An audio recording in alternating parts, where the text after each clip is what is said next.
এ উল্লাস বিজয়ের, এ উল্লাস তৃপ্তির, সব বাধাকে রুখে দিয়ে শির দাঁড়া করার। ঢাকা বিশ্ববিদ্যালয় কেন্দ্রীয় ছাত্র সংসদ ডাকসু নির্বাচন সবসময় রাজনৈতিক ইতিহাসে আলোচিত। এবারের ফলাফল রচনা করেছে নতুন ইতিহাস। সেই ইতিহাসের পোস্টার বয় সাদিক কায়েম ও এস এম ফরহাদ। নিরঙ্কুশ জয় ছিনিয়ে নির্বাচিত হয়েছেন ডাকসুর ভিপি আর জিএস। শুধু ভিপি ও জিএসই নয়, এজিএস সহ প্যানেলের অধিকাংশই হয়েছেন নির্বাচিত। ভোটের দৌড়েও প্রতিদ্বন্দ্বীদের পেছনে ফেলেছেন বহুদূর। শিবির সমর্থিত প্যানেলের প্রার্থী সাদিক কায়েম পেয়েছেন 14,042 ভোট।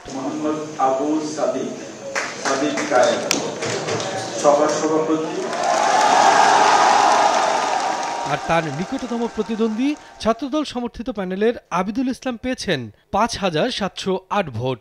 বৈষম্যবিরোধী শিক্ষার্থী সংসদের আব্দুল কাদের পেয়েছেন 1,103 ভোট। আর শিক্ষার্থী ঐক্যর উমামা ফাতেমা পেয়েছেন 3,389 ভোট।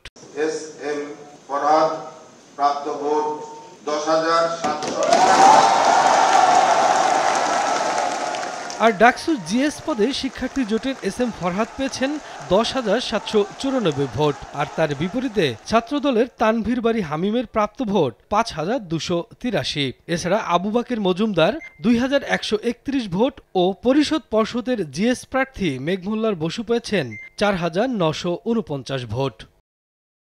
এদিকে এক ফেসবুক পোস্টে ছাত্রদল সমর্থিত প্যানেলের আবিদুল ইসলাম ভোট কারচুপির অভিযোগ তুলে ডাকসুর ফলাফল প্রত্যাখ্যান করেন। আর স্বতন্ত্র ভিপি প্রার্থী উমামা ফাতেমা একই অভিযোগ এনে ভোট বর্জনের ঘোষণা দিয়ে ফেসবুকে পোস্ট দেন।